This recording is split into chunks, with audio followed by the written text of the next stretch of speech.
Meus amigos, hoje aqui no nosso Instituto LivreNet, nós estamos recebendo o professor Renato Marcão.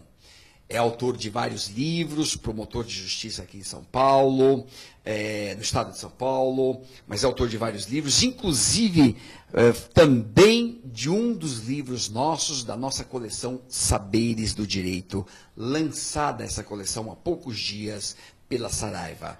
Marcão está lá com o tema execução penal e, além de escrever na coleção, ele também tem livro. Tem um livro que está, inclusive, aqui, vou até fazer propaganda, ó, Curso de Execução Penal, 10ª edição, lá pela Saraiva. É um livro extremamente recomendado, nota 10. Marcão, parabéns. É uma honra, Marcão, tê-lo aqui, abordando o tema garantias constitucionais na execução penal. Tema atual, tema vibrante e, com certeza, vai ser tratado com maestria pelo Marcão, que é hoje um dos maiores, se não o maior especialista do nosso país nessa área de execução. Pois, Marcão, prazer enorme de tê-lo aqui e vamos que vamos. Avante, avante. Prazer é todo meu.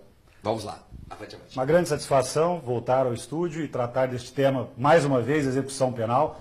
Tema de interessante aspecto prático, interessante aspecto teórico, até porque há algum tempo a execução penal era conhecida como o primo pobre do processo penal, o patinho feio do processo penal, situação por muitos assim apontada, especialmente levando em conta a realidade prática da execução penal, vista por todos os ângulos, na mídia de uma forma geral, sob o aspecto do cumprimento de pena privativa de liberdade em regime fechado e também no regime semiaberto, as mazelas do regime aberto, enfim, todas essas já conhecidas em parte, de grande parte da população, mas é preciso que antes de encontrarmos reflexões a respeito do tema garantias constitucionais da execução penal, façamos algumas reflexões a respeito desta realidade prática para melhor compreender as razões que levaram à execução, a este caos em que se encontra ainda hoje, século XXI, com uma lei de execução penal bastante interessante, e eu costumo dizer que há uma diferença muito grande em relação, quando se trata de sistema penal, nós temos muitas vezes legislações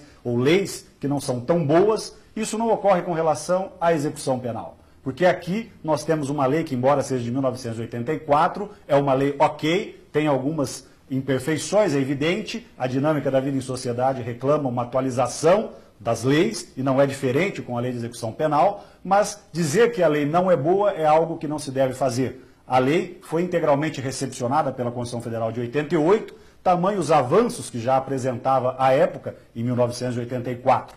E vejo que com relação a este tema, execução penal, garantias fundamentais ligadas à execução penal, nós temos um conjunto razoável de regras. Não faltam leis, não faltam regras nacionais e estrangeiras. Temos desde a Declaração Universal dos Direitos do Homem, temos também regras mínimas para o tratamento de presos, regras mínimas da ONU, temos o Pacto São José da Costa Rica, Convenção Interamericana de Direitos, assinada integralmente pelo Brasil desde 1992, temos a Lei de Execução Penal, temos, enfim, regras mínimas brasileiras para o tratamento de presos, além, é claro, de outras tantas, como é o caso, mais recentemente, das regras de Bangkok, que estão direcionadas especialmente à parcela feminina ligada à execução penal. De maneira que não é possível dizer que nós não temos regras neste tema, execução penal, que essas regras não são virtuosas, porque são, em sua grande maioria, repito, embora algumas vezes reclamem algumas alterações pontuais, mínimas, pontuais, não é o caso de abandonarmos esta lei de execução penal, até porque ela ainda não foi aplicada na sua integralidade, por isso também não é correto dizer que a lei não é boa,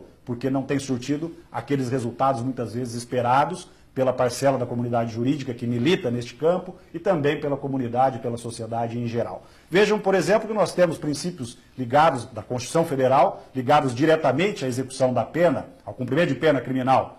Dignidade da pessoa humana, princípio constitucional, conhecido de muitos, e ali vejam que este artigo 1º, inciso da Constituição Federal, que diz dignidade da pessoa humana, está se referindo a um princípio fundamental da forma republicana e do modelo democrático adotado expressamente pela Constituição Cidadã de 1988.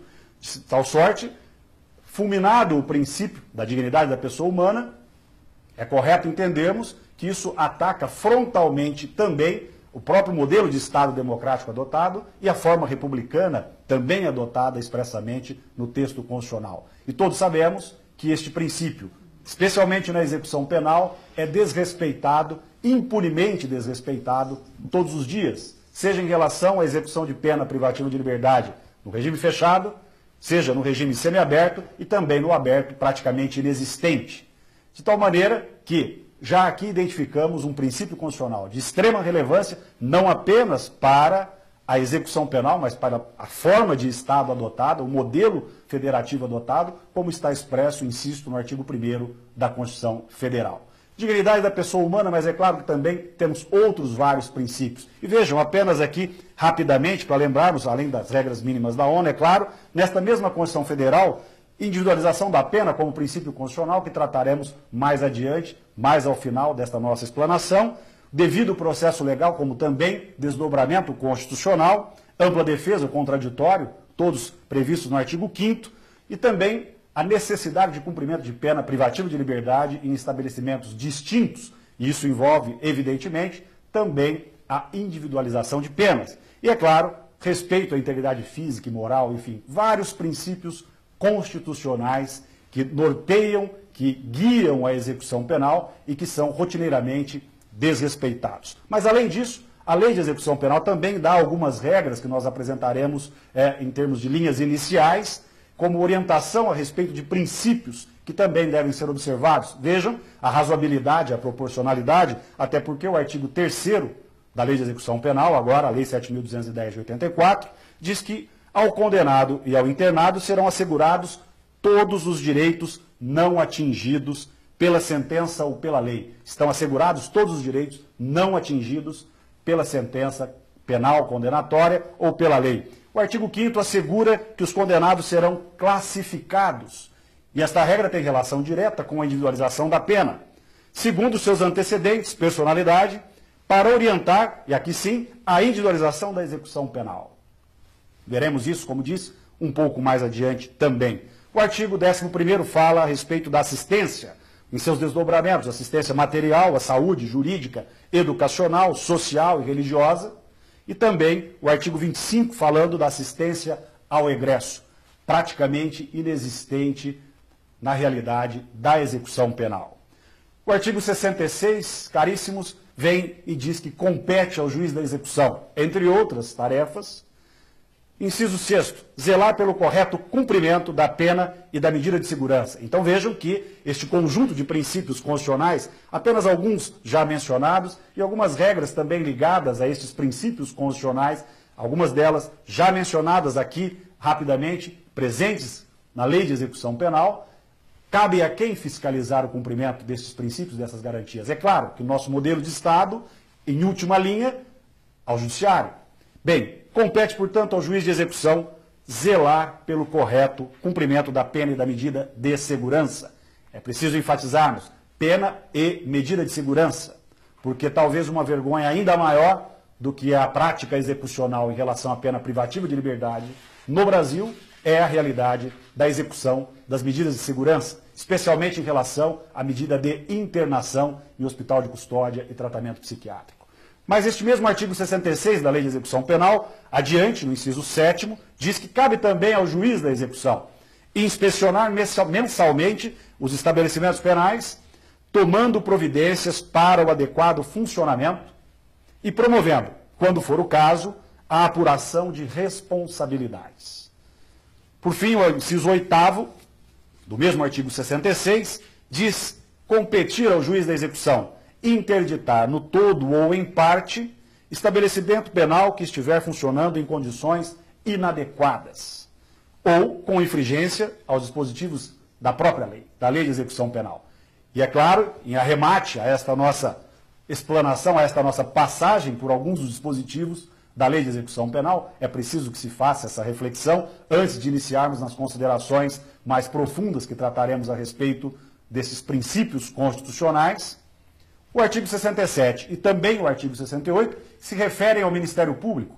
E aí, de uma forma muito clara, diz a lei que o Ministério Público fiscalizará a execução da pena e da medida de segurança, oficiando no processo executivo e nos incidentes de execução. Por fim, este artigo 68 agora diz que incumbe ao Ministério Público requerer todas as providências necessárias ao desenvolvimento do processo executivo. Cabe também, isso especialmente em razão de alterações recentes na Lei de Execução Penal, à Defensoria Pública atuar diretamente no plano da execução, fiscalizando e requerendo aquilo que convier para o melhor desenvolvimento do processo execucional. Portanto, nós temos um conjunto de regras e garantias previstas claramente na Constituição Federal, temos outras regras interligadas a esses princípios, nesse sistema de princípios, estabelecidas na própria Lei de Execução Penal, temos um sistema de controle que passa pela atividade jurisdicional, que deve inspecionar, que deve interditar, que deve zelar pelo correto cumprimento da pena e da medida de segurança, apurando inclusive responsabilidades e interditando estabelecimentos, e cabe ao Ministério Público, titular da ação penal, fiscal da lei na execução penal, e também à Defensoria, requerer providências. Requerer a quem? Ao juiz competente, ao juiz da execução penal. Providências que vão até mesmo ao extremo, no caso, na interdição de um determinado estabelecimento que desatenda às regras expostas na Lei de Execução Penal e também aos princípios constitucionais. E aqui nós temos problema gravíssimo, ou problemas gravíssimos, porque muitas vezes se tem argumentado que a interdição de um determinado estabelecimento irá acarretar a superlotação em um outro e o problema estaria apenas sendo transferido de uma unidade para outra. Mas é claro, este problema não cabe ao Ministério Público deliberar a respeito e deixar de atuar, não cabe à Defensoria Pública deixar de atuar nesta linha, argumentando que o problema não estaria solucionado como um todo, haveria uma transferência de problema. E é claro que também não cabe ao juiz deixar de decidir a respeito de uma interdição, quando cabível, porque iria também transferir um problema de endereço, fechando um estabelecimento e transferindo aqueles seus presos para um outro estabelecimento.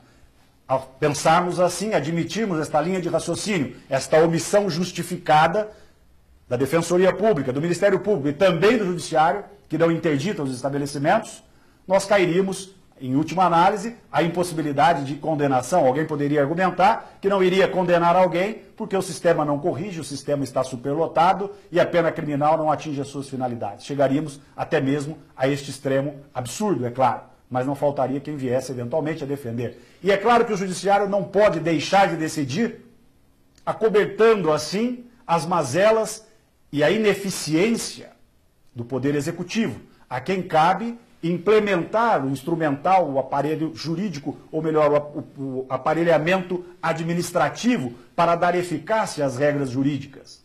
O que nós vemos então, o que nós temos aqui até então, podemos identificar é que a execução penal dispõe de um conjunto de regras positivas, regras virtuosas em sua grande maioria, no plano internacional, portanto externo. No plano interno também nós temos um arcabouço jurídico que disponibiliza, desde a Constituição Federal, a Lei de Execução Penal e regras outras, um instrumental jurídico favorável ao bom andamento da execução penal. Coisa que não ocorre em relação a outros temas, insisto. Até porque, sempre que contamos com alterações no Código Penal, e especialmente no Código de Processo Penal, passamos por isso em 2008, as alterações são quase sempre desastrosas, permeadas de inumeráveis, incontáveis equívocos, todos eles evitáveis. Fosse o legislador mais atento, mais comprometido, mais responsável com a sua obra precípua, com a produção legal, com a produção legislativa. Aqui nós não temos esse problema, muito embora algumas alterações sofridas pela Lei de Execução Penal, que, repito, é de 1984 e já sofreu, portanto, alterações pontuais, algumas alterações não tenham sido virtuosas. Mas é melhor assim como está, do que enfrentarmos as dificuldades que já foram propostas e apresentadas e estão ainda hoje causando discussões em relação às alterações processuais penais. Mas, de um todo, nós podemos finalizar este primeiro bloco, esta primeira intervenção, dizendo que nós contamos com um arcabouço jurídico positivo, favorável ao melhor desenvolvimento da execução penal, em atenção a princípios e garantias constitucionais, já enaltecidos no plano internacional, cobrados na atividade jurisdicional interna, mas há um distanciamento incompreensível, muitas vezes, entre o ideal normativo e a realidade prática. Porque tudo aquilo que nós encontramos na lei, em regra, nós não identificamos na realidade prática da execução penal. E a grande dificuldade que há é aproximar esses dois momentos. O momento legislativo, que aqui, repito, é ainda, que embora a lei seja de 1984, ainda é um arcabouço jurídico positivo, até porque deve ser interpretado em conformidade com regras mínimas, em conformidade com o Pacto de São José da Costa Rica, com a Constituição Federal, principalmente. Mas, de um outro lado, a aplicação destas mesmas regras, de uma forma absurda, tem levado ao cometimento de injustiças as mais variadas. E é sobre essas injustiças, sobre esses princípios, sobre essas diferenças, e uma tentativa de identificar esses problemas e uma aproximação, é que nós iremos, então, fazer reflexões a partir de então, nos blocos que irão se seguir, segundo e terceiro bloco, que o assinante terá à sua disposição a partir de agora.